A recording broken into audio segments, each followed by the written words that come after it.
Pessoal, estamos aqui no nosso canal Edson Matoso TV, vamos falar um pouquinho de esporte, mas sempre que a gente vai falando um pouco do esporte, mas vai agregando valores do dia a dia, né? Questão de relacionamento, meio ambiente, políticas públicas, sem dar muito discurso, mas o esporte vai, mas tudo está embutido que a gente vai falando. Eu quero agradecer muito aí, fiquei ausente esses dias, porque olha, aliás, essa questão desse tempo, né? Claro que lá em Goiás está muito mais seco do que aqui. E a nossa umidade é boa, mas o calor anda forte por aqui. E recomenda aí os seus idosos, tios, avós, né? Tem uma moça Mara, que é do Isto É, eu estava vendo que ela faz o canal dela mais para o pessoal acima de 40 anos. Eu pensei em fazer algo assim, mas acontece que como eu tive algumas gerações, me permita fazer essa explicação, e muitos dos que me assistem, me acompanham aqui no Instagram, quando eu posto, demoro pra caramba, mas eu posto de vez em quando, me acompanharam em vários momentos. Quer dizer, na época que eu estava na TV Liberal, lá em 1977 até 83, fazendo esporte, então você imagina, é o pessoal da minha faixa etária. Né? Eu tenho de 72, então o pessoal com acima de 72, um pouco abaixo de 72. E quando eu fui para o Camisa 13 da RBA, quando iniciou o projeto, quando o saudoso Ronaldo Porto me convidou, e houve lá o aval do doutor Camilo Centeno, diretor executivo, né? Então nós ficamos lá de 1991 até o primeiro troféu Camisa 13, aí foi quando eu saí, o Zaire entrou, né?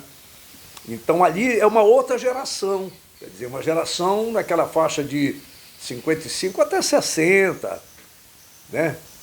Aí depois veio o SBT Esporte, que foi muito forte, então é muito comum eu encontrar garotada aí de 30, 35, 28, 22. Eu acho bacana isso. Então, dá, vamos arriscar por aqui. Antes de eu seguir o assunto, eu vou falar pergunta que não quer calar, onde um pouco eu saio. Matoso, tu ainda acha o time do Paysandu bom, que tu vive dizendo isso? Outra, tu ainda acha que o Paysandu sobe? E quais os reflexos da confusão Hélio dos Anjos e Ari Barros? E o Remo, Matoso, tu ainda acha que tem condições de se classificar? Essa pergunta, né? Tu acha justa? O acho, tem muito acho, né? Mas normal, porque também o achismo ainda vale muito, né? Não dá pra gente ter certeza de algumas coisas. Esse prêmio de 2 milhões, isso será que estimula o pessoal? Essas e outras situações. E a medalha de prata da China, que saiu de Paris, voltou para o restaurante da sua mãe para fazer entregas. Tem gente que acha que é humilhação, né? Pô, eu cheguei aqui, por que eu vou para cá? Sim, mas tu chegaste aqui, tu és daqui, né? Enfim, vamos lá. Eu quero agradecer, tá certo? O seu like, que é importante. Me ajuda a pagar esse rapaz aí que está do outro lado, que eu dou uma gratificaçãozinha para ele aí, porque a gente não tem patrocínio. Não estou me chorando, eu estou só comentando. Na hora que vier, a gente agradece. Por enquanto, eu dependo da venda aí do YouTube, que está com 70 e poucos dólares, né? Já dá para a gente achar e comprar depois o microfone sem fio. Tu ficas com a metade, eu fico com a outra metade para comprar o microfone sem fio. E a gente vai se ajustando.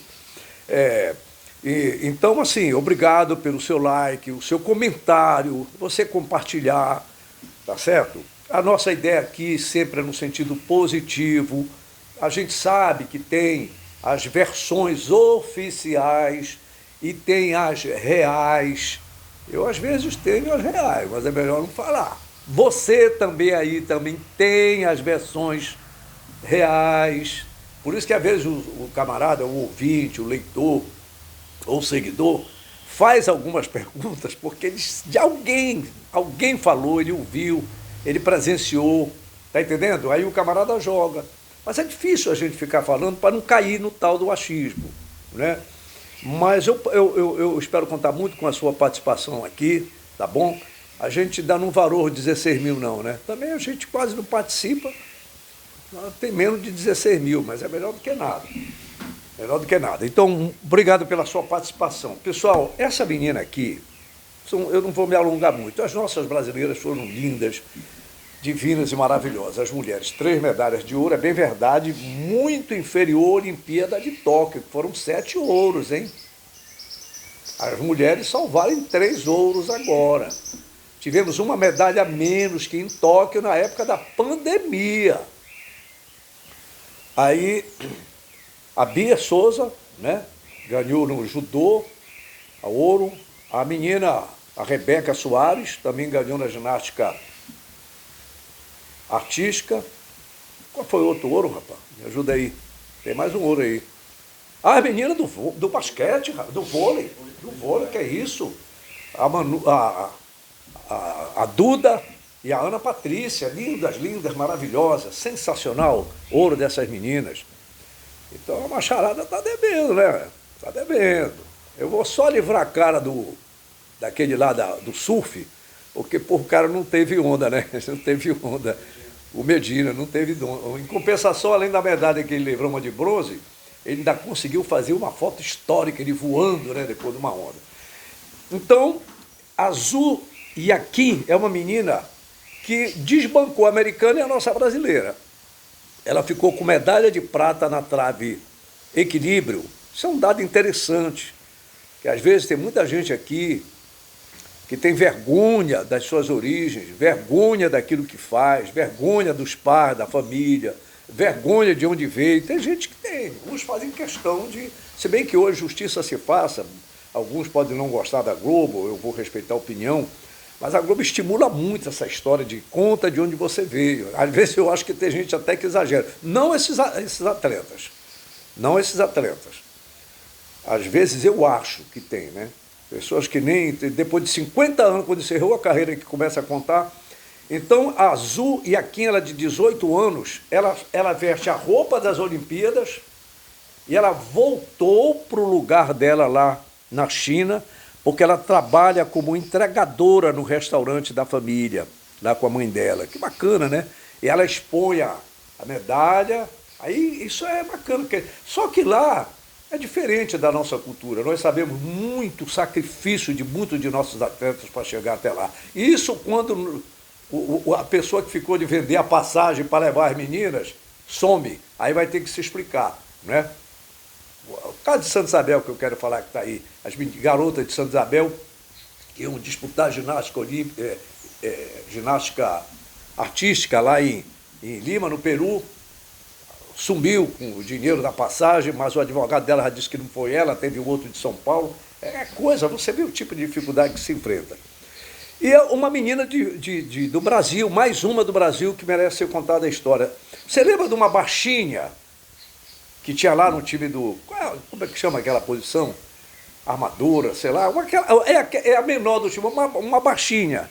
A baixinha da seleção de vôlei do Zé Guimarães, ela tem 1,75 m, portanto é maior do que eu. Se ela é baixinha, imagine eu. É porque as meninas são tudo teba, tudo grandona, né?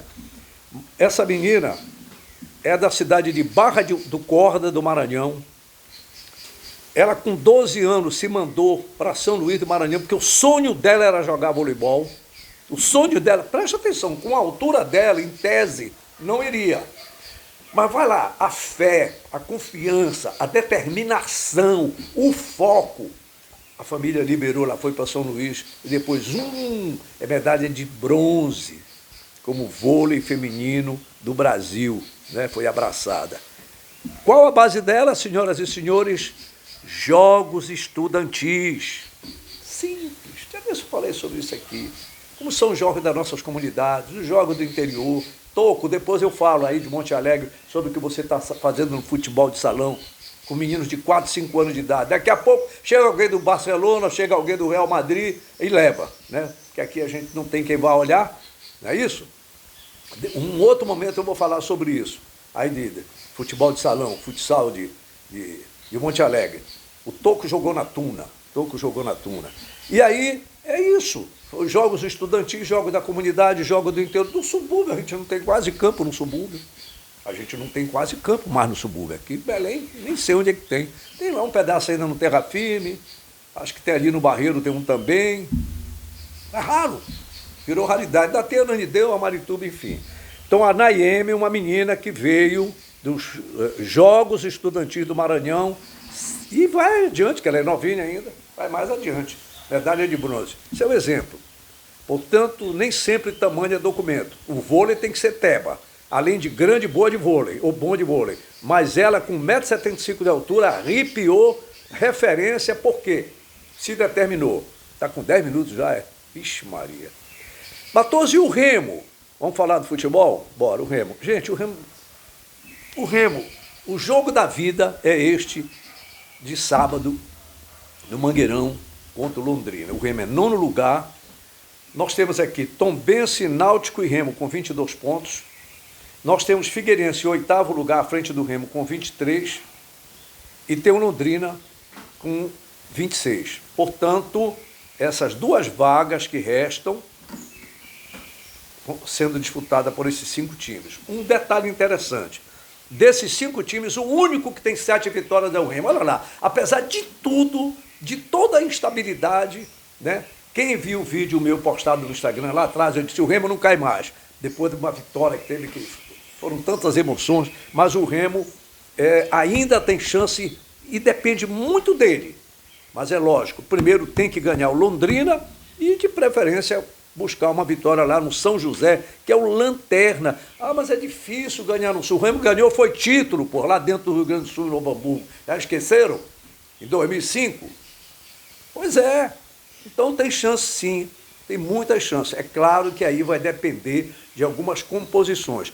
O Remo ganhando isso aí, mesmo que o Náutico e o Tombense consigam a mesma pontuação, eles não vão alcançar em número de vitórias, porque o Remo está com 7. O Remo ganhando 2 vai para 9. Se eles ganharem as outras 2, eles vão ficar com 7. Agora o Náutico vai pegar o Londrina, portanto é um jogo de 6 pontos, né? E o Figueirense vai ter o São José em casa, é outro que está disputando vaga, mas depois pega o Volta Redonda. Portanto, eu diria que o Clube do Remo tem de 50% a 70% de possibilidade, o que é muito bom, para passar para a próxima fase. E os 2 milhões de prêmio? Gente, 2 milhões de prêmio e pode aumentar. Pode aumentar. Mas para subir para a Série B. Não é para passar agora. Isso aí, meu amigo, é obrigação, pô. É obrigação passar para o G8 e obrigação também se classificar. Afinal de contas, esse elenco do Clube do Remo, apesar de muitas críticas, instabilidades, emoções de mais altos e baixos, mas é um dos elencos mais caros da Série C, dos maiores investimentos da Série C, esse do Clube do Remo. E o técnico, gente, pelo amor de Deus, deixa o cara em paz. Esse rapaz conseguiu dar uma arrumada nesse time. Como eu vi um colega falar aí, conseguiu fazer a pedra falar. Está entendendo? Tá bom, os caras estão se esforçando. Então é interessante essa situação. O Remo tem essas possibilidades. Matoso, e o ataque do Remo? Tu acha que o Ribamar disse, eu continuo? Eu não queria estar na pele do Ribamar. Ribamar, vá lá. Se tem um caboclo que fica torcendo, sabe o jogo da redenção? Você pode ser o redentor desse time. Porque eu vou falar, você está lá, está recebendo, luta, todo mundo diz, ele vai, ele desce, sobe, pá, porra, o problema é na hora de finalizar. Mas quem sabe, né, Riba? Arriba! Vamos lá. Então o Remo precisa. E a torcida do Clube do Remo? 25, 30 mil, uns dizem, não, dá 20, 25 mil. Olha, se desse para lotar, era melhor ainda. Esse jogo é fundamental para as pretensões do Clube do Remo, que vai pegar o Londrina, que é candidato. E o Paysandu? Vamos lá. Primeiro, Matoso, tu ainda acha o time do Paysandu? Vocês ouviram, bom. Continua bom. Para mim, continua sendo um time bom. Tá? Continua sendo um time bom, de bons valores. O Paysandu me decepcionou um pouco, como está decepcionando muita gente, porque nos meus cálculos, pelo que eu estava vendo de jogo, acompanhando a competição, o Paysandu poderia ficar, tem uma das minhas postagens lá atrás que eu disse, entre 9º e 12º lugar. Terminou em 14º. Agora tem um detalhe, eu estava contando com futebol dentro do campo, porra, não estava contando. Aí eu me socorro o Paulo Fernando, o Bad Boy, que hoje está na Liberal, desde o tempo dele na Rádio Clube, eu recordo que ele falava muito de um termo, ele tem uns termos assim, é horrível macho ter ciúme de macho, homem ciúme de homem. Eu não sei o que diacho foi essa briga do Hélio dos Anjos com o Aribal, e eu não quero nem saber. Quem tem que resolver a parada, já resolveram em parte, em grande parte, mas ainda tem resquícios. Tem, né? É o presidente do Paysandu, Maurício Ettig, e a sua diretoria. Roger Guilherme, que tem contato direto, que deve ser o futuro. Eu não falo tanto do outro vice, deixa o camarada lá quietinho, mas trabalha muito, né? Mas é isso que tem que resolver. Eu vou contar, eu vou saber que tinha essa animosidade lá no interior do Paysandu Esporte Clube, aí fica difícil essa bala. O próprio Edir Garcia, outro termo, Edir Garcia, dizem que é jogador do Ari Barros, que sempre foi um cara fechadão, acima de tudo e de todos, acima do meio do bol. O Hélio não, o Hélio vai pro pau, ele fala. Não conheço nenhum dos dois pessoalmente, quero logo avisar. Mas olhando assim, sabe aquele cara quando está na frente da festa, sentando no varão da bicicleta com a camisa jogada assim do ombro, só passando o pano? É assim que eu ficava olhando e tal. Então, para mim, o Hélio dos Anjos é aquele cara que fala mais a linguagem do povo, a linguagem popular. Às vezes exagera um pouco com a arbitragem, esse negócio todo. O Ari não, o Ari parecia assim que era o rei do norte. Só sei que no final, bora ver, eu não quero desqualificar o trabalho do cara, que se ele estava aí, porque tinha competência também.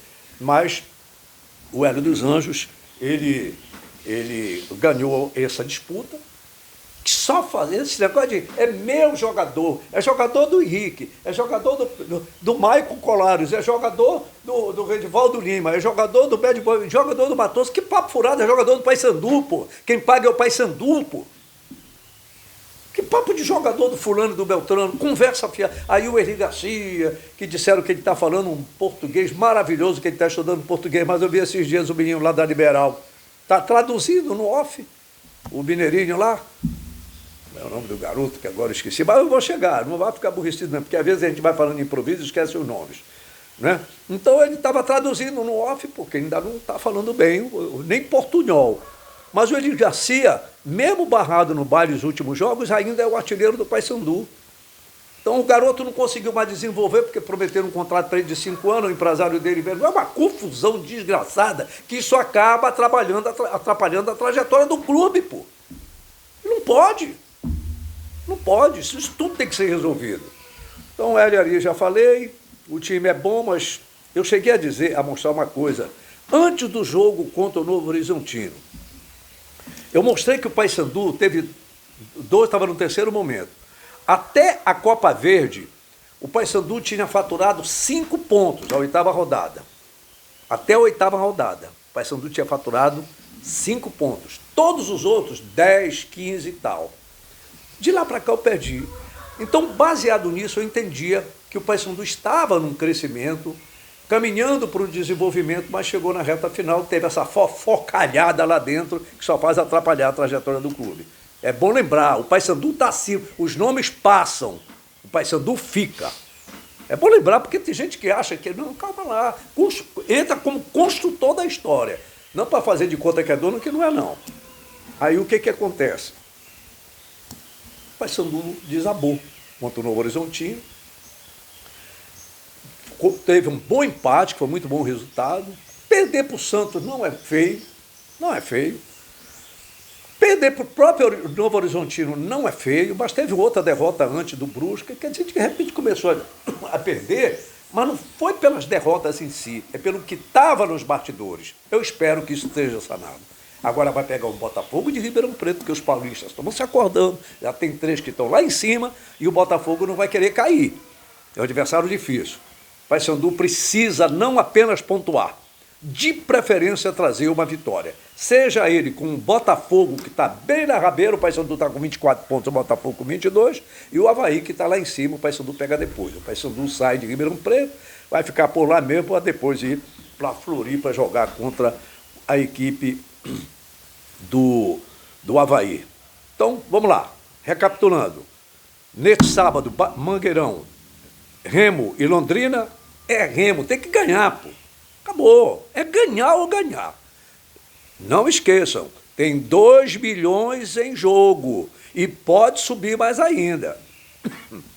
E o Paysandu, no domingo, pega o Botafogo de Ribeirão Preto. A gente espera que o fantasma do Ari Barros, tá certo?